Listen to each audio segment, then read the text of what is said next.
আমার বন্ধুগণ, একদিন রাসূল পাক ফজরের সালাত পড়ে মসজিদে নববীতে বসে আছেন। মসজিদে নববীতে আমার রাসূল বসা, এক যুবক এসে চোখের পানি ছেড়ে আমার নবীর সামনে দাঁড়িয়ে কান্না করে সালাম দিয়ে বলছে, রাসূলুল্লাহ, ইয়া হাবিবাল্লাহ, পয়গম্বরে আরবি, আমার বাবা ইন্তেকাল করেছেন, আমার মন বড় ব্যথাতুর হয়ে গিয়েছে, বাবা দুনিয়ার জমিনে নাই। নবীজি বললেন, তোমার বাবা ইন্তেকাল করেছে, তো কি করব? দোয়া করব আমি। নবীজি আফসোস করে বললেন, তোমার বাবারে আমি চিনি, তোমার বাবা ইন্তেকাল করেছে, আমার মনে ব্যথা লাগতেছে, বেচারা আমার পিছনে সালাত পড়েছে। যুবক ডেকে ডেকে বলছেন, ইয়া রাসূলুল্লাহ, ইয়া হাবিবাল্লাহ, আমার বাবা তো ওই ব্যক্তি যে আপনার পিছনে সালাত আদায় করতেন, আমার বাবা ওই ব্যক্তি আপনার সঙ্গে বিভিন্ন জায়গায় দাওয়াতে গিয়েছেন, আমার বাবা ওই ব্যক্তি মাঝে মাঝে নামাজের ইকামত পর্যন্ত দিয়েছে। পয়গম্বরে আরবি, আমার বাবা ইন্তেকাল করেছেন, ইন্তেকালের আগে কয়েকটা ওসিয়ত করেছেন, ওসিয়তগুলো আপনাকে শোনায়া দিতে চাই। পয়গম্বরে আরবি বললেন, যুবকরে বলো তো কি ওসিয়ত করেছেন? এবার যুবক বলতেছেন, আল্লাহর পয়গম্বর শোনেন, আমার বাবা ওসিয়ত করেছেন, তিনি যদি ইন্তেকাল করেন, দুনিয়ার কোনো মানুষকে দিয়ে যেন তার গোসল না করানো হয়, আপনি গিয়ে আমার বাবার শরীরে এক ফোঁটা পানি ঢালেন। পয়গম্বরে আরবি, আমার বাবার বিশ্বাস যে এই বডিতে বিশ্ব নবীর নিজের হাতে পানি দিয়া গোসল করাইয়া দে, কবরের ভিতরে তার কোনো আযাব হবে না। আল্লাহর পয়গম্বর বললেন, মেনে নিলাম। ওগো পয়গম্বরে আরবি, আমার বাবার ওসিয়ত, তার ইন্তেকালের পরে সুরমা, দামি কোন সেন্ট পারফিউম তার বডিতে লাগানো নিষেধ করেছেন। তিনি বলেছেন, আপনার মুখের থুতু মোবারক দিয়ে যেন তার বডিতে লাগায় দেয়। পয়গম্বরে আরবি বললেন, কেন? ও আল্লাহর রাসূল, আমার বাপ বলেছেন, আপনার মুখের থুতু মোবারকের এত দাম, যদি আমার বাবার বডিতে লেগে যায়, সাথে সাথে কবরটা জান্নাতের টুকরা হয়ে যাবে। পয়গম্বর আরবিকে বললেন, ইয়া রাসূলুল্লাহ, ইয়া হাবিবাল্লাহ, আমার বাবার 3 নম্বর ওসিয়ত, ইন্তেকালের পরে দুনিয়ার কোন দামি কাপড় দিয়ে আমার বাবার জানাজার কাপড় যেন দেওয়া না হয়, কাফন দেওয়া না হয়। বাবা বলেছে, আপনার পরনের একটা জুব্বা, আপনার পরনের একটা পাঞ্জাবি যদি আমার বাবার কাফনের জন্য হয়ে যায়, পয়গম্বরে আরবি, আপনার কাপড়ের তো এত দাম, সারা কাপড় নিয়ে আল্লাহর সঙ্গে দেখা পর্যন্ত করেছে, আপনার জুব্বার এত দাম, এত দাম। পয়গম্বরে আরবি যে জুব্বা পরিহিত অবস্থায় জিবরিল আমিন হাজির হয়ে সালাম দিয়ে কোরআন নাজিল করেছেন। আরে পয়গম্বরে আরবি, আপনার বডির সঙ্গে যে কাপড় লেগেছে, ওই কাপড়ের অনেক দাম হয়েছে, আমার বাবার কাফনের জন্য যদি আপনার জুব্বা মোবারক দিয়ে দেওয়া হয়, আমার বাবার বিশ্বাস হচ্ছে কবরের ভিতরে তাকে কেউ প্রশ্ন করতে আসবে না। আমার নবী বললেন, যুবক মেনে নিলাম। আবার যুবক বলছেন, পয়গম্বর আরবি, আমার বাবার আরেকটা ওসিয়ত হলো, আমার বাবার জানাজা দুনিয়ার কোন মানুষকে দিয়ে পড়ানো হবে না। বাবার শেষ কথা, আপনি যেন আমার বাবার জানাজার ইমামতি করেন। নবীজি বললেন, যুবক মেনে নিলাম, আমি তোমার বাবার জানাজার ইমামতি করব। পয়গম্বরে আরবি, আমার শেষ কথা, আমার বাবার শেষ ওসিয়ত, আমার বাবা বলেছেন, নিজের হাতে করে কুলে করে আপনি আমার বাবাকে কবরের ভিতরে শোয়া দিবেন। আমার বাবার বিশ্বাস, যে হাত মোবারক দিয়ে আপনি দুনিয়ার জমিনে, আপনার হাতের তো অনেক দাম, আসমানের দিকে ইশারা করলে চন্দ্র 2 টুকরা হয়ে যায়, মাথা পিছন দিকে ইশারা করলে পাহাড় স্বর্ণ হয়ে যায়। পয়গম্বরে আরবি, আপনি যদি ওই হাত দিয়ে আমার বাবাকে কবরে শোয়া দেন, আমার বাবা শান্তিতে থাকবে। আমার রাসূল বললেন, মেনে নিলাম। বলো তো, কে মারা গিয়েছে, বাবার নাম কি? রাসূল পাক তো জানলেন, বুঝলেন। সাহাবায়ে কেরাম বললেন, বলো না। রাসূল এত কিছু করলেন, আরে আজ যদি আমার লাশ হতো। আবু বকর বলেন, আজ যদি আমার লাশ হতো, রাসূল নিজে গোসল করাবেন, নিজের মুখের থুতু দিবেন, নিজের জুব্বা দিবেন, নিজে জানাজার ইমামতি করবেন, নিজে কবরে রাখবেন। ওমর বললেন, যুবক বল, তোর বাবার নাম কি? যুবক বলতেছেন পয়গম্বরে আরবি আমার বাপ হলো যে আপনার পিছনে নামাজ পড়তো, যার নাম হলো আব্দুল্লাহ ইবনে উবাই ইবনে সালুল। আব্দুল্লাহ ইবনে উবাই ইবনে সালুল তো সবাই জানে মুনাফিক।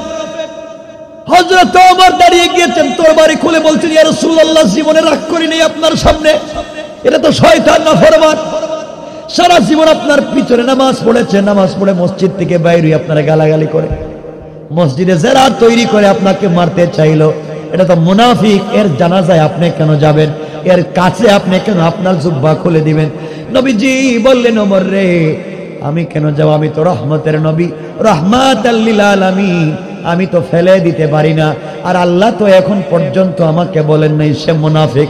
আল্লাহ যতক্ষণ পর্যন্ত কাউকে খারাপ বলবে না, আমি রাসূলও কাউকে খারাপ বলতে পারি না। আমার নবীজি কথা শুনলেন না, জানাজায় পৌঁছে গেলেন। সবাই তো হাসি খুশি, আর বিশ্ব নবী জানাজা পড়াচ্ছেন। সাহাবায়ে কেরাম তো রাগে রাসূল এই মুনাফিকের জানাজায় গেলেন। আল্লাহর রাসূল আল্লাহু আকবার বলে হাত কান পর্যন্ত উঠায় দিয়েছেন, হাত বাঁধবেন। জিবরিল আমিন এসে বলছেন ইয়া রাসূলুল্লাহ হাত কান পর্যন্ত উঠাইছেন ঠিকই আর নামাইয়েন না কেন? জিবরাইল ব্যাপার কি জানাজা পড়াইতে দেখায় না? আপনার জানাজা পড়াতে পারবেন না মুনাফিক। আপনার কাছে ভালো মানুষ হতে পারে, আল্লাহর লিস্ট গাদ্দার, যারা রাসূলকে গালি দিয়েছে, মুনাফিকি করেছে, ইসলামী আন্দোলন করতে বাধা দিয়েছে, দ্বীনের দাওয়াতের পথে বাধা দিয়েছে। আপনি কেন কিয়ামত পর্যন্ত সকল নবীরাও যদি এর জানাজা পড়ান, কখনো জাহান্নাম থেকে বাঁচানো যাবে না।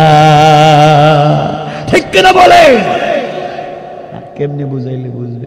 আমার বন্ধুগণ, আল্লাহ যাদেরকে মিল ফ্যাক্টরির মালিক বানিয়েছেন, কল কারখানার মালিক বানিয়েছেন, গাড়ির মালিক, বাড়ির মালিক বানিয়েছেন, সম্পদের মালিক বানিয়েছেন, আপনি যদি আপনার জ্ঞানের কারণে অহংকার করেন, আপনি যদি আপনার সম্পদের কারণে অহংকার করেন, তাহলে মনে রাখবেন আমার আল্লাহ, যে আল্লাহ আপনাকে কোটি টাকার মালিক বানিয়েছে, অহংকার করলে আমার আল্লাহ চাইলে আপনাকে রাস্তার ফকির বানাইয়া দিতে আমার আল্লাহ। আল্লাহ আপনারা তো কিছু হইলে বলেন বাইরে যা, তোর বাপে কয়টা লাঠি রাখছে, আমার বাপ কয়টা দেখি রাস্তায়, তো মারি শুরু হয়ে গেল। সবাই কিন্তু আশেকের রাসূল, এগুলা করা যাবে? বলেন না করা যাবে? মনে থাকবে তো কথাগুলো আজকে। যারা রাসূলের আনুগত্য করবেন, আল্লাহর তাওহীদে বিশ্বাস করবেন, তাদের 3 নাম্বার গুণ আমার আল্লাহ বলছেন ওয়াল্লাযীনা ইয়াবিতুনা লিরাব্বিহিম সুজদান ওয়া কিয়ামা।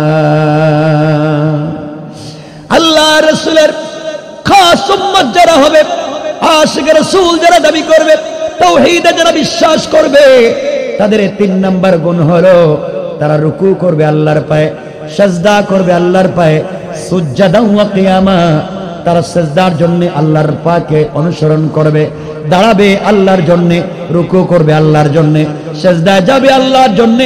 সুতরাং আজকালকে যারা আল্লাহর পা ছাড়া পীরের পায়ে সিজদা করে, মাজারে মাজারে গিয়া সিজদা করে, আল্লাহর কসম তারা আল্লাহর গোলাম হতে পারে না। ঠিক কিনা বলেন? এটা নাম শিরক। এটা আমার বিষয়, আমি লেখা দেখছি যে ভাই আমার মেসেজ করে দিয়েছিল, লিখছি শিরক। এজন্য যারা আল্লাহর পা ছাড়া অন্যের পায়ে সিজদা দেয়, শিরক, আল্লাহ বলছেন ইন্নাহু মাইয়ুশরিক বিল্লাহ, যারা আল্লাহর সঙ্গে অন্য কাউকে শরীক করলো, ফাকাদ হারামাল্লাহু আলাইহিল জান্নাহ, তার জন্য জান্নাত হারাম, ওয়া মাওয়াহুন নার, তার ঠিকানা হলো জাহান্নাম, ওয়া মা লিজ জালিমিন মিন আনসার, কিয়ামতের দিন কোনো সাহায্যকারী থাকবে না। আপনারা পিসাবের পায়ে সিজদা দেননি? হ্যাঁ, মাজারে টাজারে যাননি? সব ভালো মানুষ, কেউ যায় না এলাকাতে। বাচ্চা হইতেছে না, 15 বছর হয়ে গেছে, বিয়ে হয়েছে, বাচ্চা হয় না। মাশাআল্লাহ, 15 বছর হয়েছে, বাচ্চা হয় না, বিয়ে করছে, বউরে নিয়ে সাজালার মাজার, কাব্বা আমার একটা বাচ্চা কম। মাশাআল্লাহ, এগুলা নাই। আপনারা যাবেন না, শিরিক করবেন না, বিদআতে নিমজ্জিত হবেন না। শিরিক মুক্ত ঈমান, বিদআত মুক্ত আমল যদি করে যেতে পারেন, তাহলে কোথায় যাবেন? ফা দাখালাল জান্নাতা বিসালাম, এমন একটা জান্নাতের সুসংবাদ দিয়ে যাচ্ছি যে জান্নাতে গোলামেরা বসে থাকবে চেয়ারে, জবরদস্ত ইয়াকুত মণিমুক্তা পাথর দিয়ে তৈরি করা চেয়ারে বসে থাকবে গোলাম, আর আল্লাহ দাঁড়াইয়া দাঁড়াইয়া সালাম দিবেন। সালাম সালাম, আল্লাহু আকবার বলেন। আল্লাহ নিজে দাঁড়াইয়া সালাম দিবেন। ফাদাখালাল জান্নাত বিসালাম। আমি এতটুকু পর্যন্ত যাব না, 7:30 হচ্ছে। আচ্ছা, আমি লম্বা করব না, কষ্ট হচ্ছে না তো আপনাদের? চলবে কিছুক্ষণ? মোটামুটি আপনারা বসে আছেন, ভাল লাগতেছে, যদিও কথা টথা কম বলতেছেন। আমার বন্ধুগণের জন্য শিরিক করা যাবে না। আমার ছেলে বিদেশ থেকে টাকা না পাঠালে আমি মরে যাব শিরিক। দোকান আজকে না খুললে মরে যাব শিরিক। আজকে কাজে না গেলে মরে যাব, খাবার কোথায় পাবো শিরিক। মালিক আমাকে বেতন না দিলে আমি কোথায় পাবো শিরিক। এগুলা যারা করবেন শিরিক হয়ে যাবে, শিরিকের ধারে কাছেও যাবেন না। একটা প্রশ্নের উত্তর দিয়ে দিই আপনাদেরকে, আগে বলছি মাজারে যাবেন না।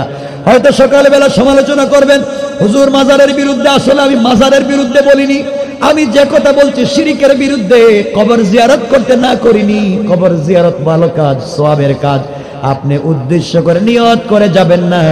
শহরে গিয়েছেন কোনো কারণে, আপনার প্রয়োজন পড়েছে, আসার সময় চিন্তা করলেন শাহজালালের কবরটা জিয়ারত করে আসি।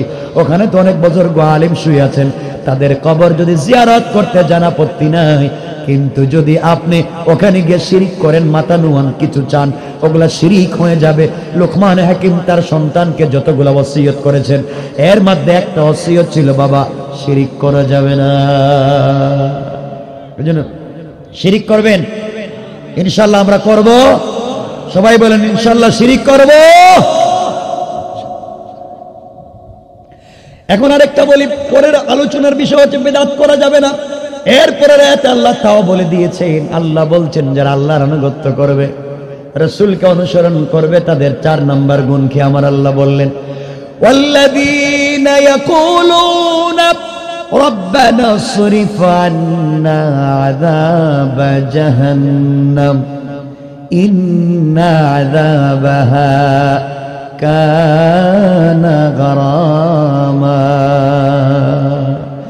আল্লাহ রাব্বুল ইজ্জত ওয়াল জালাল বললেন, গোলাম সাকারাত শুরু হয়ে যাওয়ার আগে, গারগারা শুরু হয়ে যাওয়ার আগে, কবরে চলে যাওয়ার আগে, মালাকুল মউত পৌঁছে যাওয়ার আগে, আজরাইল চলে আসার আগে, আমার যে গোলাম গোটা জিন্দেগির গুনার জন্য আমি আল্লাহর দরবারে তওবা করবে, আমি আল্লাহর কাছে ক্ষমা চাইবে।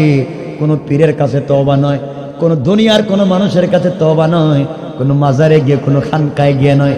যারা আল্লাহর কাছে তওবা করবে, আল্লাহ বলেছেন গোলাম গোটা জিন্দেগি আসমান জমিন পরিমাণ গুনাহ যদি হয়ে যায়, আর তুমি যদি আমি আল্লাহকে চিনতে পেরে আমার কাছে হাত উঠাইয়া তওবা করো, কথা দিলাম গোলাম রে, কথা দিলাম হাত নামাতে দেরি হবে, আমি আল্লাহ তোমাকে মাফ করে দিতে দেরি হবে না।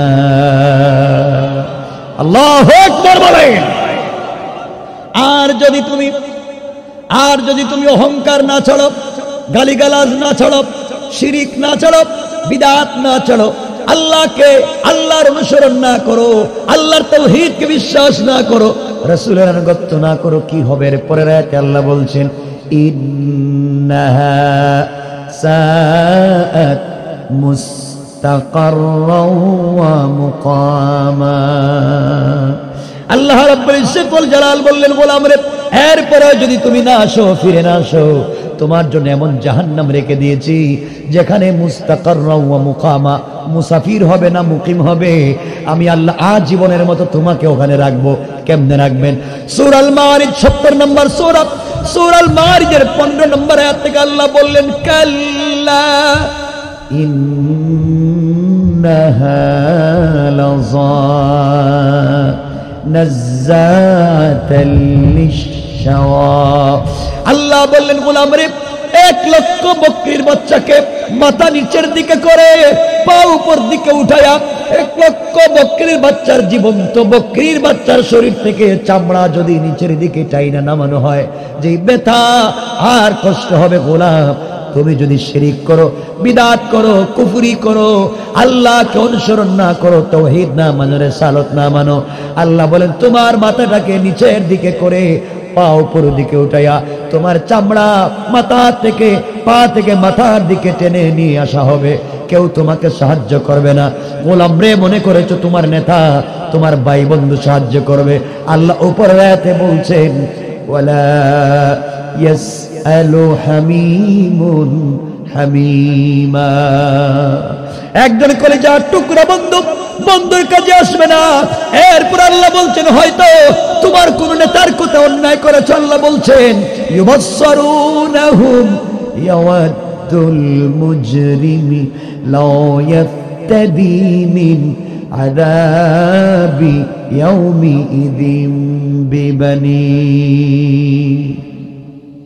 ওই দিন তুমি নিজেকে বাঁচাবার জন্য ইউবাসসারুনাহুম, যাদের কথায় শয়তানি করলে তারা দেখবে কিন্তু কেউ আসবে না। নিজেকে বাঁচাবার জন্য ইয়াউমিদিন বিবানি, নিজের কলিজার টুকরা সন্তানকে আল্লাহর কাছে বন্ধক দিয়া বলবে, আল্লাহ আমার সন্তানকে তোমার কাছে দিলাম, বিনিময়ে আমার রশিগুলা ছেড়ে দাও, শিকলগুলা ছেড়ে দাও। আল্লাহ বলবেন আর কিছু দিবে? গোলাম বলবে, ওয়া সাহিবাতিহি ওয়া আখি। আয় আল্লাহ, আমার বউর কথায় আমি অন্যায় করেছি, ও সাহিবাতিহি, আমার বউয়ের শরীরে শিকল লাগাও, ও আখি, আমার ভাই বোনদেরকে শিকল লাগাও। আল্লাহ বলবেন ছাড়বো না, আর কিছু বল।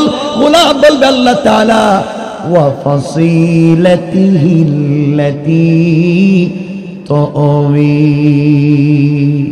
আয় আল্লাহ, আমার গোষ্ঠীর নেতা, আমার গোষ্ঠীর মুরব্বী, আমার দলের লিডারের কথায় আমি চাঁদাবাজি করেছি, আরেকজনের দোকান দখল করেছি, আরেকজনের মাথায় অন্যায়ভাবে আঘাত করেছি। আয় আল্লাহ, আমাকে ছেড়ে দাও, আমার লিডাররে তুমি বান্ধ। আল্লাহ বলবেন ছাড়বো না। এরপরে কি বলবে? এত কিছু দেওয়ার পরে যখন ছাড়বে না, আল্লাহ রাব্বুল ইজ্জত ওয়াল জালাল বলবেন, গোলাম রে, আমি তো ছাড়বো না, আর কি দিবে? গোলাম বলবে, এরপরে আয়াতের শেষ শব্দে বলবে, ওয়া মান ফিল আরদি জামিআন সুম্মা ইউনজি। আয় আল্লাহ, আমার সন্তান দিলাম, আমার স্ত্রী দিলাম, আমার ভাই বোন দিলাম, আমার মা বাপ দিলাম, আমার গোষ্ঠীর মুরব্বী দিলাম, এলাকার লিডার দিলাম, দলের নেতা দিলাম, এরপরে ছাড়বেন না। আসমান জমিনে যা আছে সব দিয়ে দিলাম, সুম্মা ইউনজি, আমাকে ছেড়ে দাও। আল্লাহ বললেন, গোলাম তোর দেওয়া কি শেষ? গোলাম বলছে, আল্লাহ দেওয়া শেষ হয়ে গিয়েছে, আর নাই। আল্লাহ বললে, এবার আমার কথা শোন, কাল্লা ইন্নাহা লাযা, কখনো না গোলাম, ছেড়ে দেব না, কাল্লা, আজকে ছাড়ব না। ভালো করে বুঝো, হয়তো আজকে আমি বলছি, একদিন এই কথাগুলো আর থাকবে না আমার। বারবার বলছি, শোনো, আল্লাহ বলছেন ধরব আর ছাড়ব না।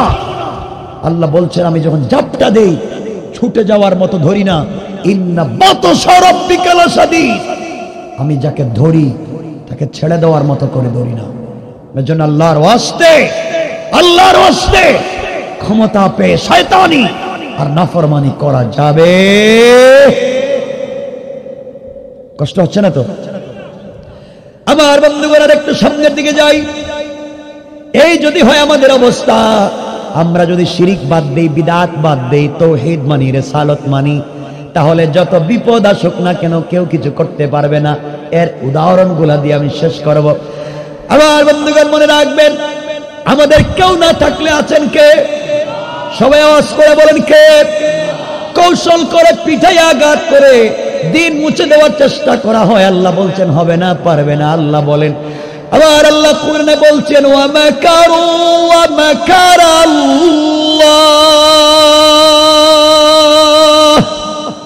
ওয়াল্লাহু খায়রুল মাকিরিন। আল্লাহ বলছেন, শোনো রে, শোনো, ওরা কৌশল করে আমার দিনকে মুছে দিতে চায়। ওরা জানেই না আমি আল্লাহর কৌশল কেমন, আমি আল্লাহর কৌশল কত বড়।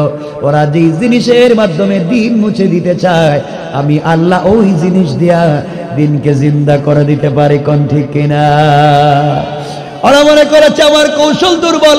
আল্লাহ কোরআনে কারিমে সূরা আল মাইদার ৭৬ নম্বর আয়াত, অর্থাৎ বাম পৃষ্ঠার প্রথম আয়াতের শেষ শব্দে বললেন, ইন্না কাইদাশ শাইতানি কানা দাঈফা। কাফের বেঈমানেরা মিলে যত কৌশল করুক না কেন, সবগুলা কৌশল আমি আল্লাহর কাছে মশা মাছের চাইতে দুর্বল। বলেন সুবহানাল্লাহ, আল্লাহু আকবার। আমি দিল থেকে কথাগুলো বলতেছি, এরপরও যদি না বুঝেন আমি জানি না কেমনে বোঝাবো। আমার বন্ধুগণ বুঝেন, নামাজ পড়লে জান্নাতে যাওয়া যাবে না।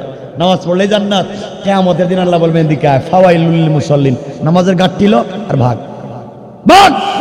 তো আপনি বলবেন আমি যাকাত দেই, আমার সম্পদ আছে, আমি জান্নাতে যাইব। আল্লাহ বলছেন আল্লাযী জামা মালা ওয়া আদ্দাদা, যারা সম্পদ জমা করো আর গণনা করো, ডিপিএস করো, ফিক্সড ডিপোজিট করো, যা ও জামা ফাআওয়া।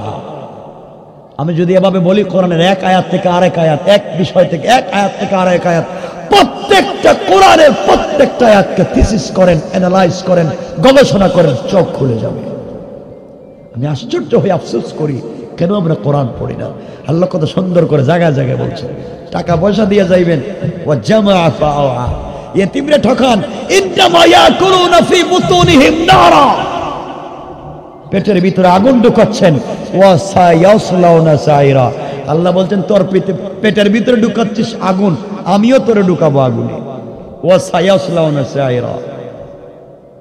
এজন্য ভালো হয়ে যায়, নামাজ পড়লেই জান্নাতে যাওয়া যাবে না।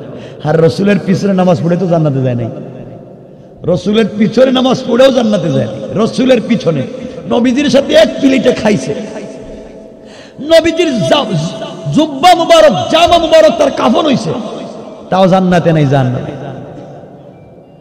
নাউজুবিল্লাহ বললেন না? তা আপনি কোন পীরের হাত ধরে জান্নাতে যাইবেন? কে বলছে এগুলা? ভুলে যাও সবকিছু। কষ্ট হচ্ছে না তো? এখন একটু দেখি তো, একটু হাত উঠান তো, কার কার এখন কষ্ট হচ্ছে? এত কথা বললাম এতক্ষণ, তাও কষ্ট হচ্ছে? আমার মুসলমান বন্ধুগণ গভীর মনোযোগ তাহলে শোনো, কোন ঈমান থাকলে জান্নাতে যাওয়া যায় বুঝরে মুসলমান, বুঝাইয়া দিয়ে চলে যাব। আমার বন্ধুগণ একদিন রাসূল পাক ফজরের সালাত পড়ে মসজিদে নববীতে বসে আছেন। মসজিদে নববীতে আমার রাসূল বসা, এক যুবক এসে চোখের পানি ছেড়ে আমার নবীর সামনে দাঁড়িয়ে কান্না করে সালাম দিয়ে বলছে, রাসূলুল্লাহ, ইয়া হাবিবাল্লাহ, পয়গম্বরে আরবি, আমার বাবা ইন্তেকাল করেছেন, আমার মন বড় ব্যথাতুর হয়ে গিয়েছে, বাবা দুনিয়ার জমিনে নাই। নবীজি বললেন, তোমার বাবা ইন্তেকাল করেছে, তো কি করব? দোয়া করব আমি। নবীজি আফসোস করে বললেন, তোমার বাবারে আমি চিনি, তোমার বাবা ইন্তেকাল করেছে, আমার মনে ব্যথা লাগতেছে, বেচারা আমার পিছনে সালাত পড়েছে। যুবক ডেকে ডেকে বলছেন, ইয়া রাসূলুল্লাহ, ইয়া হাবিবাল্লাহ, আমার বাবা তো ওই ব্যক্তি যে আপনার পিছনে সালাত আদায় করতেন, আমার বাবা ওই ব্যক্তি আপনার সঙ্গে বিভিন্ন জায়গায় দাওয়াতে গিয়েছেন, আমার বাবা ওই ব্যক্তি মাঝে মাঝে নামাজের ইকামত পর্যন্ত দিয়েছে। পয়গম্বরে আরবি, আমার বাবা ইন্তেকাল করেছেন, ইন্তেকালের আগে কয়েকটা ওসিয়ত করেছেন, ওসিয়তগুলো আপনাকে শোনায়া দিতে চাই। পয়গম্বরে আরবি বললেন, যুবকরে বলো তো কি ওসিয়ত করেছেন? এবার যুবক বলতেছেন, আল্লাহর পয়গম্বর শোনেন, আমার বাবা ওসিয়ত করেছেন, তিনি যদি ইন্তেকাল করেন, দুনিয়ার কোনো মানুষকে দিয়ে যেন তার গোসল না করানো হয়, আপনি গিয়ে আমার বাবার শরীরে এক ফোঁটা পানি ঢালেন। পয়গম্বরে আরবি, আমার বাবার বিশ্বাস যে এই বডিতে বিশ্ব নবীর নিজের হাতে পানি দিয়া গোসল করাইয়া দে, কবরের ভিতরে তার কোনো আযাব হবে না। আল্লাহর পয়গম্বর বললেন, মেনে নিলাম। ওগো পয়গম্বরে আরবি, আমার বাবার ওসিয়ত, তার ইন্তেকালের পরে সুরমা, দামি কোন সেন্ট পারফিউম তার বডিতে লাগানো নিষেধ করেছেন। তিনি বলেছেন, আপনার মুখের থুতু মোবারক দিয়ে যেন তার বডিতে লাগায় দেয়। পয়গম্বরে আরবি বললেন, কেন? ও আল্লাহর রাসূল, আমার বাপ বলেছেন, আপনার মুখের থুতু মোবারকের এত দাম, যদি আমার বাবার বডিতে লেগে যায়, সাথে সাথে কবরটা জান্নাতের টুকরা হয়ে যাবে। পয়গম্বর আরবিকে বললেন, ইয়া রাসূলুল্লাহ, ইয়া হাবিবাল্লাহ, আমার বাবার 3 নম্বর ওসিয়ত, ইন্তেকালের পরে দুনিয়ার কোন দামি কাপড় দিয়ে আমার বাবার জানাজার কাপড় যেন দেওয়া না হয়, কাফন দেওয়া না হয়। বাবা বলেছে আপনার পরনের একটা জুব্বা, আপনার পরনের একটা পাঞ্জাবি যদি আমার বাবার কাফনের জন্য হয়ে যায়, পয়গম্বরে আরবি আপনার কাপড়ের তো এত দাম, সারা কাপড় নিয়ে আল্লাহর সঙ্গে দেখা পর্যন্ত করেছে, আপনার জুব্বার এত দাম, এত দাম। পয়গম্বরে আরবি যে জুব্বা পরিহিত অবস্থায় জিবরিল আমিন হাজির হয়ে সালাম দিয়ে কোরআন নাজিল করেছেন, আগে পয়গম্বরে আরবি আপনার বডির সঙ্গে যে কাপড় লেগেছে ওই কাপড়ের অনেক দাম হয়েছে, আমার বাবার কাফনের জন্য যদি আপনার জুব্বা মোবারক দিয়ে দেওয়া হয়, আমার বাবার বিশ্বাস হচ্ছে কবরের ভিতরে তাকে কেউ প্রশ্ন করতে আসবে না। আমার নবী বললেন যুবক মেনে নিলাম। আবার যুবক বলছেন পয়গম্বর আরবি আমার বাবার আরেকটা ওসিয়ত হলো, আমার বাবার জানাজা দুনিয়ার কোন মানুষকে দিয়ে পড়ানো হবে না, বাবার শেষ কথা আপনি যেন আমার বাবার জানাজার ইমামতি করেন। নবীজি বললেন যুবক মেনে নিলাম, আমি তোমার বাবার জানাজার ইমামতি করব। পয়গম্বরে আরবি আমার শেষ কথা, আমার বাবার শেষ ওসিয়ত, আমার বাবা বলেছেন নিজের হাতে করে কুলে করে আপনি আমার বাবাকে কবরের ভিতরে শোয়া দিবেন। আমার বাবার বিশ্বাস যে হাত মোবারক দিয়ে আপনি দুনিয়ার জমিনে আপনার হাতের তো অনেক দাম, আসমানের দিকে ইশারা করলে চন্দ্র 2 টুকরা হয়ে যায়, মাথা পিছন দিকে ইশারা করলে পাহাড় স্বর্ণ হয়ে যায়। পয়গম্বরে আরবি আপনি যদি ওই হাত দিয়ে আমার বাবাকে কবরে শোয়া দেন, আমার বাবা শান্তিতে থাকবে। আমার রাসূল বললেন মেনে নিলাম। বলো তো কে মারা গিয়েছে, বাবার নাম কি? রাসূল পাক তো জানলেন বুঝলেন। সাহাবায়ে কেরাম বললেন বলো না। রাসূল এত কিছু করলেন, আরে আজ যদি আমার লাশ হতো। আবু বকর বলেন আজ যদি আমার লাশ হতো, রাসূল নিজে গোসল করাবেন, নিজের মুখের তুতু দিবেন, নিজের জুব্বা দিবেন, নিজে জানাজার ইমামতি করবেন, নিজে কবরে রাখবেন। ওমর বললেন যুবক বল তোর বাবার নাম কি? যুবক বলতেছেন পয়গম্বরে আরবি আমার বাপ হলো যে আপনার পিছনে নামাজ পড়তো, যার নাম হলো আব্দুল্লাহ ইবনে উবাই ইবনে সালুল। আব্দুল্লাহ ইবনে উবাই ইবনে সালুল তো সবাই জানে মুনাফিক। হযরত ওমর দাঁড়িয়ে গিয়েছেন তরবারি খুলে বলছেন ইয়া রাসূলুল্লাহ জীবনে রাগ করি নাই আপনার সামনে, এটা তো শয়তান নাফরমান, সারা জীবন আপনার পিছনে নামাজ পড়েছে, নামাজ পড়ে মসজিদ থেকে বাইরে আপনারা গালাগালি করে, মসজিদে যারা তৈরি করে আপনাকে মারতে চাইলো, এটা তো মুনাফিক। এর জানাজায় আপনি কেন যাবেন? এর কাছে আপনি কেন আপনার জুব্বা খুলে দিবেন? নবীজি বললেন ওমর রে আমি কেন যাব? আমি তো রহমতের নবী, রাহমাতাল লিল আলামিন, আমি তো ফেলে দিতে পারি না। আর আল্লাহ তো এখন পর্যন্ত আমাকে বলেন নাই সে মুনাফিক। আল্লাহ যতক্ষণ পর্যন্ত কাউকে খারাপ বলবে না, আমি রাসূলও কাউকে খারাপ বলতে পারি না। আমার নবীজি কথা শুনলেন না, জানাজায় পৌঁছে গেলেন। সবাই তো হাসি খুশি, আর বিশ্ব নবী জানাজা পড়াচ্ছেন। সাহাবায়ে কেরাম তো রাগে রাসূল এই মুনাফিকের জানাজায় গেলেন। আল্লাহর রাসূল আল্লাহু আকবার বলে হাত কান পর্যন্ত উঠায় দিয়েছেন, হাত বাঁধবেন।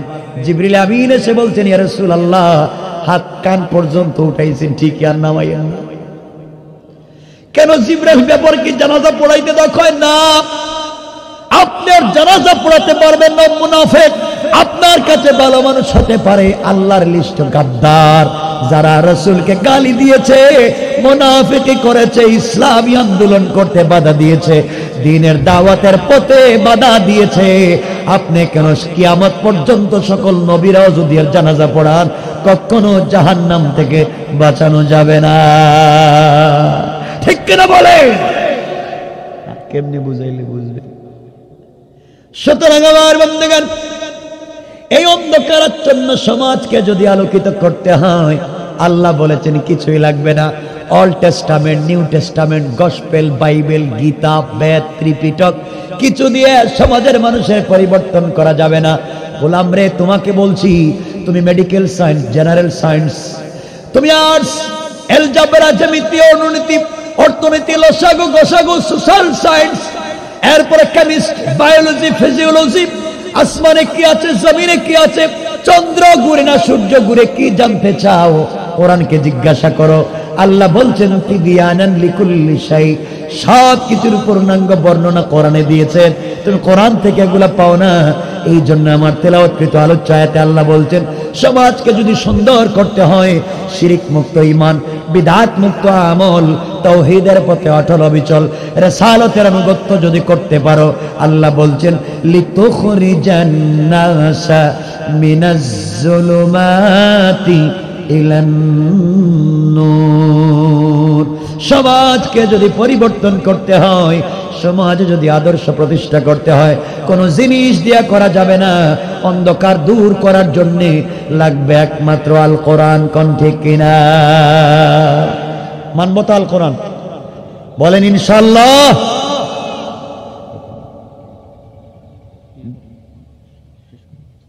আমার বন্ধুগণ, আর লম্বা করার সুযোগ নেই, সময় শেষ হয়ে যাচ্ছে। আমার মুসলমান বন্ধুগণ, বুঝাতে চাই, শেষ কথা যেগুলো বলতে চাই মনোযোগ দিয়ে শোনো। এইভাবে যদি শিরিক মুক্ত ঈমান, বিদআত মুক্ত আমল, আল্লাহর আনুগত্য করতে পারেন, আল্লাহর তাওহীদের আনুগত্য করতে পারেন, রাসূলের রিসালাতকে যদি মানতে পারেন, দুনিয়ার জমিনে কেউ আপনাকে বাধা দিয়ে আটকাতে পারবে না। মনে রাখেন, দিল দিয়ে শুনেন, 1-2 মিনিটের কথাগুলো শোনেন। আমার বন্ধুগণ, আল্লাহ বলছেন, গোলাম রে, আমার প্রতি যখন তোর বিশ্বাস বেড়ে যাবে, আমি কথা দিলাম, দুনিয়ার সকল মানুষ যদি তোর বিরুদ্ধে চলে যায়, কেউ তোর ক্ষতি করতে পারবে না। এর জ্বলন্ত উদাহরণ হল আমার নবী, আখিরি জামানার পয়গম্বর জনাবে মুহাম্মদ রাসূলুল্লাহ সাল্লাল্লাহু আলাইহি ওয়াসাল্লাম যেই দিন মক্কা থেকে হিজরত করে মদিনায় চলে যাবেন। আমার নবী মদিনায় চলে যাবেন, ঘুম থেকে জিবরিল আমিন উঠালেন। রাসূল পাক বলছেন, জিবরাইল রে, আমাকে ঘুম থেকে উঠালেন কেন? জিবরাইল বলছেন, ইয়া রাসূলুল্লাহ, ইয়া হাবিবাল্লাহ, আপনাকে সফর করতে হবে ইয়াসরিবের দিকে, মদিনার দিকে, খেজুর বাগানের দিকে। আমার নবী ঘুম থেকে উঠে গেলেন, নিজে তৈরি হয়ে গেলেন, মদিনার দিকে সফর করবেন, ইয়াসরিবের দিকে সফর করবেন। এমন সময় রাসূল পাক কান দিয়ে শুনলেন, ঘরের চতুর্দিকে কাফেরেরা, বেঈমানেরা বেষ্টন করে রেখে দিয়েছে আমার নবীকে আঘাত করবার জন্য। নেজা নিয়া, বল্লম নিয়া, তীর নিয়ে আঘাত করবে। নবীজি ঘর থেকে বের হলে আঘাত করবে। আমার নবী আল্লাহকে ডাক দিয়া বলছেন, আল্লাহ তাআলা, আপনি আমাকে ভালোবাসেন, আমি আপনার তাওহীদের আনুগত্য করি, আর আমার ঘরের চতুর্দিকে কাফেরেরা ঘিরে রেখেছে, ঘর থেকে বের হলে আঘাত করবে, নির্যাতন করবে, মেরে ফেলবে, আমাকে সফর করে হিজরত করে মদিনায় যেতে দিবে না। আয় আল্লাহ, ঘর থেকে বের হলে কাফেরেরা মারবে। আল্লাহর রাসূলকে আল্লাহ বলছেন, বন্ধুরে, তুমি ঈমান এনেছো, নেক আমল করেছো, ওয়া তাওয়াসসাউ বিল হক, সত্যের উপরে আছো, ওয়া তাওয়াসসাউ বিস সবর, জালেমের জুলমে ধৈর্য ধারণ করেছো। বন্ধু, কথা দিলাম, ঘর থেকে তুমি বের হয়ে যাও, কাফেরেরা কিছুই করতে পারবে না। ঘর থেকে বের হওয়ার দায়িত্ব তোমার, কাফেরদের থেকে হেফাজতের জিম্মাদার স্বয়ং আমি আল্লাহ। আমার নবী ঘর থেকে বের হতে যাবেন, চিন্তা করলেন, আল্লাহ তো বলেছেন তিনি আছেন, ওয়ালাকিন লিয়াতমাইন্না কলবি, আল্লাহ দিলে শান্তি পাচ্ছি না, যদি আমাকে মারে, যদি আমারে পিঠায়। আল্লাহ বললেন, বন্ধুরে, তাহলে এক কাজ করো, হাতের মধ্যে কিছু কঙ্কর নেও, হাতের মধ্যে কিছু বালি নেও, হাতের মধ্যে কিছু পাথর নেও, কোরআন থেকে তেলাওয়াত করো, কোরআন থেকে তেলাওয়াত করে ঝাড় ফুঁক করে ফু দিয়া কাফেরদের উপরে নিক্ষেপ করো, তোমাকে বাঁচাইয়া দেব। আল্লাহর পয়গম্বর আল্লাহকে ডাক দিয়ে বলছেন, আল্লাহ তাআলা, নিক্ষেপ করলে তো একদিকে যায়, যেদিকে মারবো সেদিকেই যাবে। কাফের তো চতুর্দিকে বেষ্টন করেছে, পিছনেও কাফের, ডাইনেও কাফের, বামেও কাফের, সামনেও কাফের, আমি তো একদিকে মারবো, অন্যদিকের কাফেররা তো আমাকে ঘিরে ফেলবে, মেরে ফেলবে। আয় আল্লাহ, একসাথে তো চতুর্দিকে মারতে পারবো না। আল্লাহ ডাক দিয়া বললেন, বন্ধুরে, কথা দিলাম, কথা দিলাম, তুমি তাওহীদের অনুসরণ করো, মা তুমি হচ্ছ এমন একটা জিনিস, তুমি কোরআন থেকে তেলাওয়াত করে একদিকে নিক্ষেপ করো, নিক্ষেপ করার দায়িত্ব তোমার, চতুর্দিকের কাফেরদের চুকে চুকে দায়িত্ব আমি আল্লাহ। আমার বন্ধুগণ, আমার নবী হাতের মধ্যে কঙ্কর নিলেন, আর আল্লাহর নামে কোরআন থেকে তিলাওয়াত করে বিসমিল্লাহি আল্লাহু আকবার বলে দরজা খুলে সামনের দিকে মারলেন। চতুর্দিকে কাফের দাঁড়িয়ে আছে, আমার নবী সামনে নিক্ষেপ করলেন, নিক্ষেপ করতে দেরি হয়েছে। নবীজি দেখেন, মারলাম সামন দিকে, পিছনের কাফেরদের চুকে পৌঁছে গেছে, ডাইন বামের কাফেরদের চুকে চুকে পৌঁছে গিয়েছে। কেউ রাসূলকে দেখতে পাইল না, চোখগুলাকে রগড়াতে লাগলো। আমার নবী মদিনায় পৌঁছে গেলেন, ঘটনা বলবো না। মদিনায় যাওয়ার পরে আল্লাহ পাক রব্বুল ইজ্জত ওয়াল জালাল আমার নবীকে একদিন ডাক দিয়ে বললেন, বন্ধুরে বলো ওই দিন তুমি কেমনে গেলে? তুমি তো নিক্ষেপ করলে একদিকে, মারলে একদিকে, চতুর্দিকের কাফেরদের চোখে কেমনে পৌঁছে গেল? কেউ তোমাকে দেখতে পেল না, বলো তো কেমনে? আল্লাহ রাসূল জবাব দিয়েছেন, আল্লাহ তাআলা আপনি জানেন কেমনে বাঁচলাম, আমি তো জানি না। আমি তো তোমার তাওহীদকে ভালোবাসি, রিসালাতকে অনুসরণ করছি, আমি শিরক বিদআত মুক্ত ঈমান আর আমল করছি। আল্লাহ বলেন, বন্ধু শোনাও, আমা রামাইতা ইয রামাইতা ওয়ালাকিন্নাল্লাহা